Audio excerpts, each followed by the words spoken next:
बिस्मिल्लाहिर्रहमानिर्रहीम, अस्सलाम वालेकुम। मैं हूं ईसा नकवी। आज जुमा 9 फरवरी है। गुज़श्ता रोज़ 8 फरवरी को कम अज़ कम 2 साल के इंतज़ार के बाद कि पाकिस्तान की आला अदालत सुप्रीम कोर्ट ऑफ पाकिस्तान ये जो इक़्तिदार के ऐवानों में सर्कस जारी है इसके ख़िलाफ़ कोई अज़ ख़ुद नोटिस लेगी, उस इंतज़ार से थक हार कर पाकिस्तान की आवाम ने सो मोटो नोटिस लिया, अज़ ख़ुद नोटिस लिया। वो बाहर निकले, बाहर निकल कर उन्होंने अपनी वोट की ताकत से फ़ैसला इमरान खान के हक़ में सुना दिया।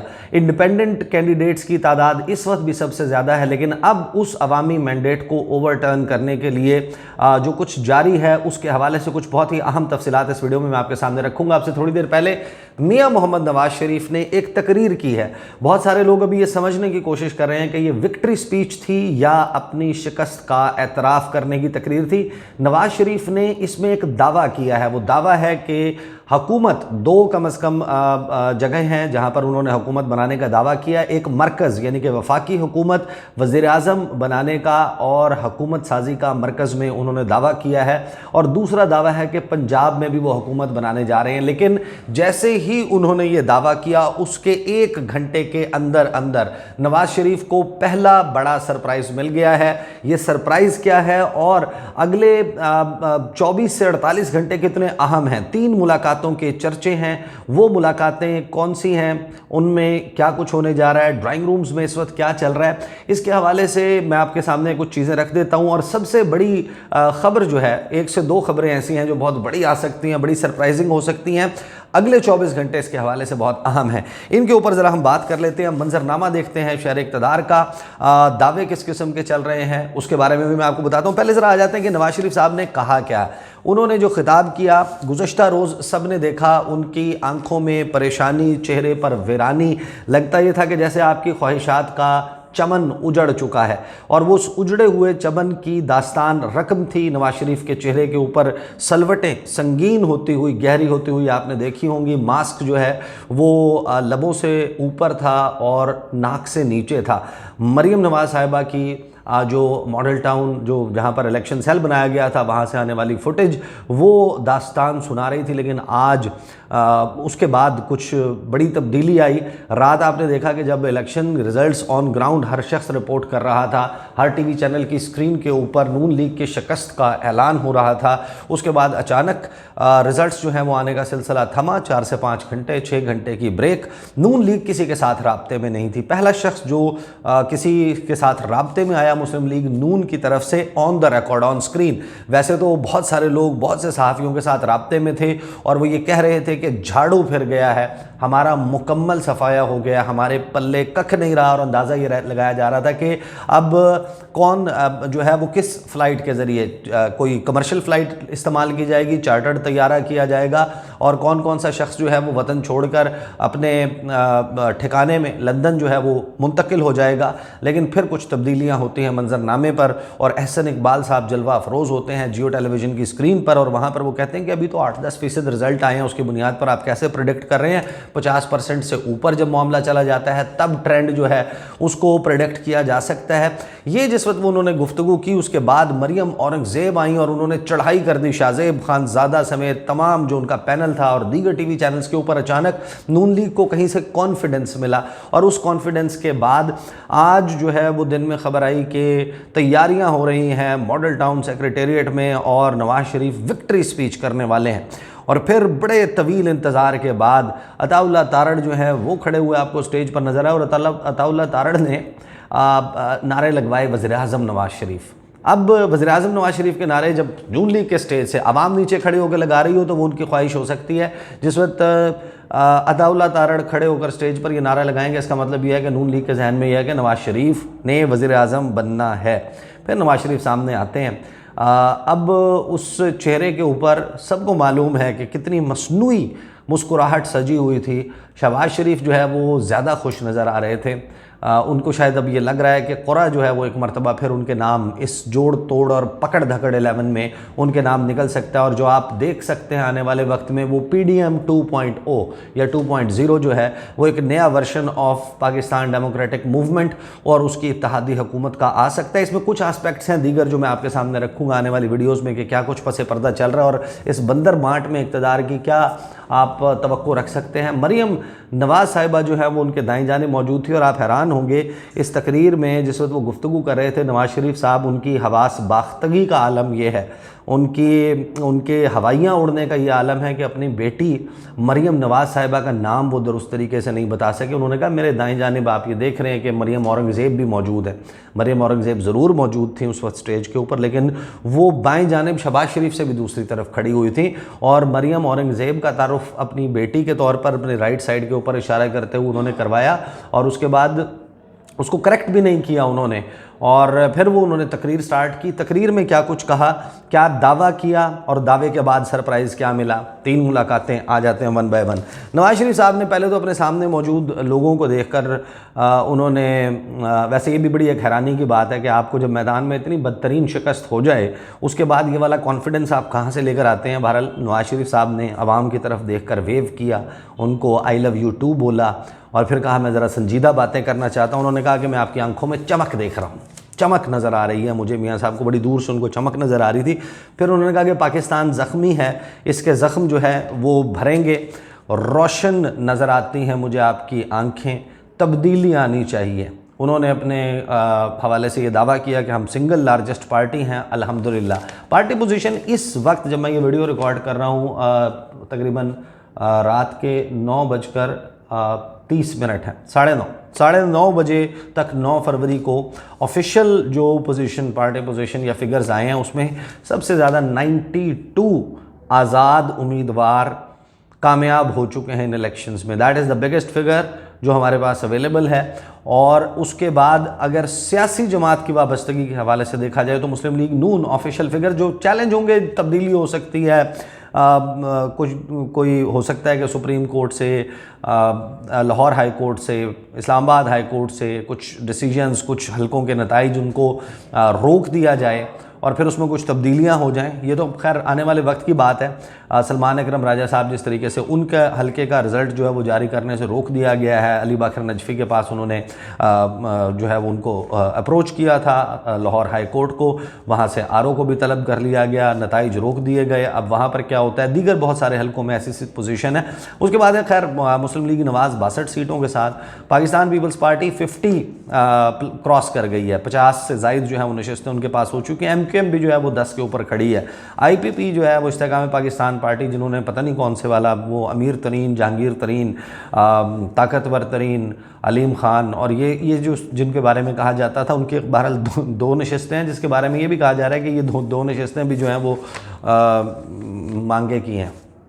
अच्छा, अब होता क्या है, मियाँ साहब कहते हैं कि हमारा फ़र्ज़ है अब हम ना सिर्फ मुल्क को भंवर से निकालने की तदबीर करेंगे, लेकिन आप याद रखें कि हमने ये पहले भी किया हुआ है। बहरहाल मेरी अंडरस्टैंडिंग ये है कि जो कुछ कर रहे हैं, इंजीनियरिंग कर रहे हैं मियाँ साहब, वो मुहंदिस नहीं है, वो उनका काम नहीं है, इससे भंवर में जाएगा मुल्क।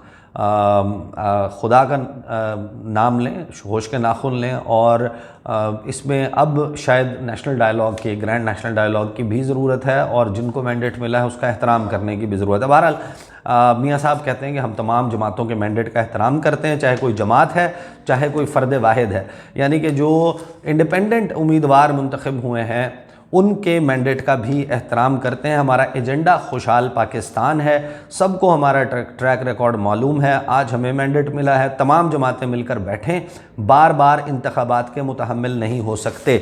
जब वो ये फ़िक्रा कहते हैं कि बार बार इंतखाबात के मुतहम्मिल नहीं हो सकते, इसका मतलब यह है कि मियाँ मोहम्मद नवाज़ शरीफ, जिनकी पार्टी के पंजाब के सदर राना सनाउल्लाह ये दावा कर रहे थे कि हम 120 से 125 के दरमियान जनरल नशस्तें सिर्फ पंजाब से जीतेंगे, टोटल 141 नशस्तें हैं, 6 सीटों के ऊपर उनकी का इस्तेकाम पाकिस्तान पार्टी के साथ एडजस्टमेंट थी, 2 के साथ 2 जो हैं वो उनकी एडजस्टमेंट थी मुस्लिम लीग काफ के साथ, और कुछ जगहों पर उन्होंने कैंडिडेट्स नहीं दिए थे। तो तकरीबन उनका दावा ये था कि 99% नशस्तें पंजाब की मुस्लिम लीग नवाज़ जीत लेगी। और ज़ाहिर है ये कॉन्फिडेंस क्यों ना हो जब आपके मुखालिफ, जो एक ही आपका मुखालिफ है पंजाब में, वो है पाकिस्तान तहरीक इंसाफ, उससे बल्ले का निशान छीन लिया जाए, उनके प्रपोजल सेकेंडर उठा लिए जाएँ, उनके कागजात नामजदगी जो है वो जमा करवाने में मुश्किलात का सामना हो, उनको नॉक डाउन किया जा रहा हो, वो कैंपेन ना कर सक रहे हो, वो जलसा ना कर सक रहे हो, उनके पोस्टर बैनर्स प्लाकार्ड्स ना लग रहे हो, उनके पोलिंग कैंप्स जो है वो पोलिंग स्टेशन के बाहर ना लग रहे हैं, उनके पोलिंग एजेंट्स जो हैं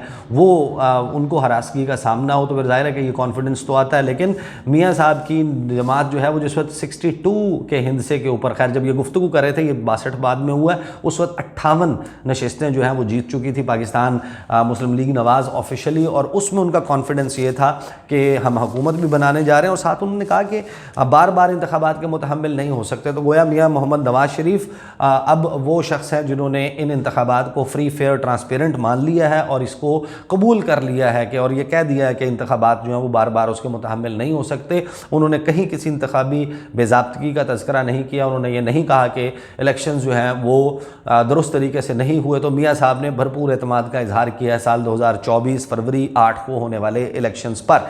आगे जो है वो मियाँ साहब कहते हैं कि अभी नताइज आ रहे हैं, लिहाजा बात करने का जो कल रात जब वो चली सारी गुफ्तगू तो मौका नहीं था, नताइज आ रहे थे। हमने तो पहले तैयारी की हुई थी, ये जब छोड़ के गए थे जाती उम्रा रवाना हो गए थे। तो मियाँ साहब जो हैं वो ज़ाहिर है कि एक ख़ास भट्टी से निकल के कुंदन बने हैं इस वक्त, जो अब आपको कुंदन वाली शेप नज़र आ रही है।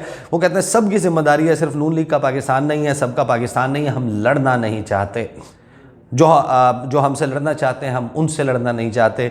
नाम लिए बगैर उन्होंने इशारा इमरान खान और उनकी तरफ किया। अब बात यह है कि चलें इसके ऊपर बात बाद में करेंगे, पहले भी फोकस रख लेते हैं। फिर वो ये कहते हैं कि खुशी होती हमें अगर हमें पूरा मैंडेट मिलता, अक्सरियती पार्टी होते, यानी कि हम सिंपल मेजॉरिटी हासिल कर लेते या एब्सोल्यूट मेजॉरिटी हासिल कर लेते, मगर मेजॉरिटी नहीं है हमारे पास। शराकत करेंगे, हम दावत देते हैं कि हमारे साथ मिलकर मुश्किलात से निकालें इस मुल्क को। यानी कि उन्होंने कहा कि आप हमारे साथ मिलकर, दीगर सियासी जमातों को वो कह रहे हैं कि आप हमारे साथ मिलकर मुल्क को मुश्किलात से निकालें। यानी कि वो स्टीयरिंग जो है वो गाड़ी की ड्राइविंग सीट छोड़ने के लिए तैयार नहीं है नवाज शरीफ। वो कहते हैं कि मैं बैठूंगा, स्टीयरिंग जो है वो मेरी पार्टी के हाथ में होगा, और हम जो है आप हमारे साथ आकर मिलें और धक्का लगाएं गाड़ी को। इंजन जो है वो ज़ाहिर है कि स्टार्ट अभी फ़िलहाल नहीं हो रहा। साथ उन्होंने कहा कि शहबाज शरीफ की जिम्मेदारी लगाई है 3 मुलाकातें, MQM doctor Khalid Maqbool Siddiqui, Pakistan peoples party Asif Ali Zardari, JUIF Maulana Fazlur Rahman. इन्होंने कहा कि हमें 3 के हवाले से जिम्मेदारी लगा दी है कि आपने हुकूमत साजी के लिए इनसे मुलाकातें करें। गोया इसके अलावा या तो बाकी जमातों को उन्होंने फॉर ग्रांटेड लिया है, और दूसरा इंडिपेंडेंस के हवाले से जब बात की और जब उन्होंने ये सारी बात की कि हम लड़ना नहीं चाहते और उनका भी एहतराम करते हैं, तो हुकूमत साजी के लिए उनका कहीं से कोई ऐसा इशारा नहीं है कि पाकिस्तान तहरीक इंसाफ से कोई भी राब्ता सामने या बैकडोर कोई हो सकता है। तो 3 जमातों को उन्होंने कहा कि इनके साथ मिलें, और वैसे भी नंबर जो है वो अगर पीपल्स पार्टी, नून लीग और ये सारे मिल जाएं, वो फिर नंबर जो है वो पूरा कर सकते हैं। इस वक्त जो ऑफिशियल रिजल्ट्स हैं उसके मुताबिक जो है वो नंबर उनके पास पूरा हो जाता है। इसमें अब क्या सरप्राइज़ आया, उस पर आने से पहले मियाँ साहब ने आगे क्या कहा।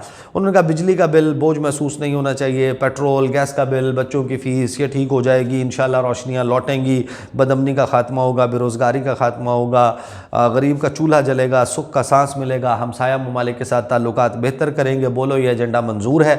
यानी वो शख्स जिसने अभी गवर्नमेंट के लिए कोलेशन फॉर्म करनी हो, उसने हुकूमत क्या करेगी ये भी बता दिया। हालांकि ये कलेक्टिव होता है, हर सियासी जमात का अपना एजेंडा होता है, अपना मंशूर होता है। या तो आप एब्सोल्यूट मेजॉरिटी लेकर आ जाएं, आप अपना एजेंडा लेकर चलाएं, या फिर आप जब हुकूमत साजी कर रहे हैं तो फिर आप इत्तेहादियों के साथ मिलकर मशावरत करके फ़ैसला करते हैं। फिर साथ ही उन्होंने कहा कि पंजाब में भी हम सिंगल लार्जेस्ट पार्टी हैं, मरकज़ में भी खिदमत करेंगे, सूबे में भी खिदमत करेंगे, वजीफ़े देंगे, लैपटॉप देंगे, कंप्यूटर देंगे। शुक्र है उन्होंने ये नहीं कहा कि जाती उम्रा में के इर्द गिर्द भी मोटरवे जो है वो घूमेगी और जाती उम्रा के दरमियान से गुजरेगी। जाती उम्रा के हर रहने वाले शख्स के लिए के पास अपनी अलहदा से मोटरवे होगी जिस पर सिर्फ वो ट्रैवल करेगा, कोई और नहीं कर सकेगा। ये गुफ्तगू की मियाँ मोहम्मद नवाज शरीफ ने। अभी 1 घंटा नहीं गुजरा था, बल्कि इस खिताब के towards the end of this speech खबर आती है कि आसिफ अली जरदारी साहब और बिलावल भुट्टो जरदारी जो अभी कह रहे थे ना कि शेर खून चूसता है और शेर ने इस मुल्क को तबाह कर दिया है, नवाज शरीफ चौथी बार लाडला प्लस लाडला प्रो मैक्स इसको नहीं बनने दूंगा, फलां फलां फलां। वो मुलाकात के लिए पहुंच गए हैं लाहौर। मुलाकात होगी, लेकिन फिर उसके लिए सरप्राइज़ आया मियां मोहम्मद नवाज शरीफ के लिए, जो रेट बढ़ाने की कोशिश मैं समझता हूं कि है। पीपल्स पार्टी, नून लीग, इन सब की जो सियासी औकात, सियासी वक़्त है, वो इस वक्त पीस ऑफ पेपर पे मौजूद है आवाम की नज़रों में। ये कहाँ खड़े हैं, इनका क्या, किसका क्या नंबर है। तो अपना रेट या अपना हिस्सा बढ़ाने के लिए मेरी अंडरस्टैंडिंग है पीपल्स पार्टी के लोगों ने, अगरचे ये दावा जो है वो नून लीग की तरफ से इसहाक डार का है कि हमारे साथ कुछ आज़ाद मुंतखब होने वाले लोग राब्ते में हैं, शामिल हो जाएंगे हमारे साथ, हिस्सा बन जाएंगे हमारी जमात का। लेकिन पीपल्स पार्टी ने ये दावा किया, खुर्शीद शाह साहब ने, उन्होंने कहा कि मियाँ साहब ये क्या बेवकूफ़ी की है आपने, ये तो बहुत बड़ी बेवकूफ़ी है, नंबर आपके पास है नहीं। 50, 55, 60, 62 नशिस्तों के ऊपर आप वज़ीर-ए-आज़म बनने का, हुकूमत बनाने का दावा कर रहे हैं। आपको पता नहीं है 16 बंदे, 16 फिगर कोट किया उन्होंने कि 16 आज़ाद उम्मीदवार जो जीत चुके हैं अब इलेक्शन, जो आज़ाद मुंतखब नुमाइंदे हैं, वो हमारे साथ हैं। ये दावा पाकिस्तान पीपल्स पार्टी के रहनुमा खुर्शीद शाह ने किया है, जिसका मतलब ये है कि मियाँ साहब की जो उम्मीदें हैं, इस तमाम बात के बाद भी उनका चमन उजड़ने का पूरा बंदोबस्त मौजूद है। अलबत्ता MQM के खालिद मकबूल सिद्दीकी साहब, वो मुस्लिम लीग नून के हाथ पर सियासी बैत उन्होंने कर दी इस खिताब के बाद। उन्होंने ये कहा कि मैंडेट जो है वो सबसे बड़ी पार्टी है मुस्लिम लीग नवाज, वो हुकूमत बनाएगी, मुल्क की खुशहाली उसके एजेंडे के ऊपर उनके साथ मिलकर चलेंगे। तो ये बात उन्होंने ज़रूर कर दी, लेकिन पाकिस्तान पीपल्स पार्टी ने गेम ऑन कर दिया। और वो गेम मुमकिन तौर पर 2-3 गेम प्लान्स हो सकते हैं पाकिस्तान पीपल्स पार्टी के। एक ये कि 20, 25, 30 जितना नंबर जो है वो ख़रीदा जा सकता है, जो उनको लालच देकर, दबाव से, किसी भी तरीके से उनको अपने साथ मिलाया जा सकता है। इसकी आफ्टर मैथ क्या होगी, ये मैं अगेन कह रहा हूँ कि मैं इस पर बाद में बात करूँगा। तो उन्होंने ये कहा कि ये नंबर जो है वो नंबर हम अपने साथ मिला लें और हम हो कमांडिंग पोजीशन में। मज़े ले लिए शहबाज शरीफ ने, तय ये हुआ था कि पहले तुम्हारी बारी फिर हमारी बारी। तो 2022 में जब इमरान खान को निकाला तो फिर शहबाज शरीफ को हमने वज़ीर-ए-आज़म बनाया था, तो अब बारी है हमारी। 2-3 गेम प्लान हो सकते हैं। एक ये कि ये मामला इसी तरीके से कोई भी हुकूमत बनाने के जोड़ तोड़ के काबिल ना हो, अगर डेड लॉक पैदा हो जाता है, उस सूरत में किसी भी पार्टी के पास सिंपल मेजॉरिटी या हुकूमत बनाने की अक्सरियत नहीं होगी। हल्फ हो जाएगा और उसके बाद एक इजलास के लिए सदर पाकिस्तान आरिफ अलवी साहब दावत देंगे कि जो सिंगल लार्जेस्ट पार्टी है वो आए, नंबर शो करे, हुकूमत बनाए। वो हुकूमत बनाने के काबिल नहीं नज़र आती तो 58-2 इस्तेमाल हो सकता है कि आप तहलील कर दें इस असम्बली को और फ्रेश इलेक्शंस की तरफ जाएं, जहाँ पर कोई पार्टी मेजॉरिटी लेकर आए। दूसरा जो है वो ऑप्शन पीपल्स पार्टी के लिए ये है कि वो जोड़ तोड़ करें कि यार हम अपना को चेहरा मेन लीड में नहीं रखेंगे, सदर आप हमें बना दें, आसिफ अली जरदारी को सदर बना दिया जाए और हम आपको वोट देंगे और हुकूमत की बेंचेस पे बैठेंगे और फ़लाँ वजारतें ले लेंगे, लेकिन कोई मेन वजारत नहीं लेंगे। और फिर उसकी आफ्टर मैथ क्या हो सकती है, साल से 1.5 साल की कहानी है ये, वो क्या हो सकती है और पीपल्स पार्टी फिर कैसे टर्न द टेबल्स वाली सिचुएशन में आ सकती है, उससे हटकर तीसरी सिचुएशन या प्रोपोजिशन नज़र ये आती है कि दबाव डालने के लिए, अपने लिए एक बेहतर डील कट करने के लिए खुर्शीद शाह साहब को लॉन्च किया गया। 16 का फिगर कोट किया गया है कि हमारे पास ऑलरेडी नंबर जो है वो 50 है, तो 16 हमारे साथ शामिल हो रहे हैं, ये 66 नंबर बन जाता है। तो मियाँ आप तो 60-62 पे खड़े हैं, आप कैसे कह रहे हैं कि आप मेजॉरिटी में और आपने हुकूमत बनानी है तो वज़ीर-ए-आज़म होगा हमारा। इन दैट केस जो नून लीग है वो सदारत के ऊपर चली जाए, पंजाब वो रखे, जो सिंध है और बलूचिस्तान वहाँ पर पीपल्स पार्टी हुकूमत बनाए और यहाँ पे जो नंबर है उस नंबर गेम को रखते हुए वज़ीर-ए-आज़म बनाए पीपल्स पार्टी। फिर उनकी एक आपस में शुरू हो जाएगी कि अगर वज़ीर-ए-आज़म पीपल्स पार्टी ने बनाना है तो वो बिलावल बनेंगे या आसिफ अली जरदारी बनेंगे। बट अगेन इसमें अब ये जो जोड़ तोड़ वाली मामला है, इसमें ये बड़ी इंपॉर्टेंट है कि ये जो 3 मुलाकातें हैं, एक मुलाकात की तो ज़रूरत ही नहीं, खालिद मकबूल सिद्दीकी उनके और उनकी जमात का सबको मालूम है कि उनकी क्या टोटल गेम प्लान होता है, उनको क्या हिस्सा चाहिए होता है। पोर्ट्स एंड शिपिंग की मिनिस्ट्री में वो इंटरेस्टेड होते हैं।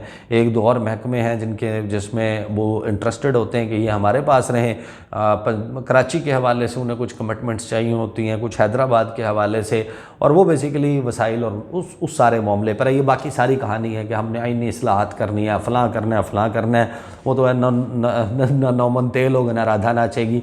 यानी कि जब आपके पास नंबर ही नहीं होगा तो आप कैसे वो कर लेंगे। बहरहाल MQM जो है वो कर चुकी। मौलाना फजलुर रहमान उनके साथ पता नहीं क्या होगा, वो कह रहे थे सदर बनेंगे।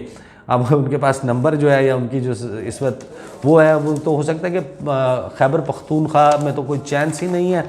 बलूचिस्तान में हुकूमत में कुछ दे दिया जाए, कोई कश्मीर कमेटी मरकज़ में और कुछ और वजारतें या इस किस्म की कहानी कर लें मौलाना फजलुर रहमान से, ले दे के गेम जो फंसेगी वो फंसेगी। सींग फंसेंगे पीपल्स पार्टी और मुस्लिम लीग नवाज़ के, और उसमें पीपल्स पार्टी इस वक्त ज़्यादा बेहतर पोजीशन में है, ज़्यादा कमांडिंग पोजीशन में। ये मैं आपको सिर्फ असेसमेंट नहीं बता रहा, एनालिसिस नहीं बता रहा, मैं आपको on the basis of information बता रहा हूँ कि पीपल्स पार्टी के कार्ड्स जो हैं वो बड़े स्ट्रॉन्ग हैं, उनके इरादे बड़े ख़तरनाक हैं, और मियाँ साहब जो हैं वो अब उनके साथ कोई अच्छी सिलसिला नहीं हो रहा।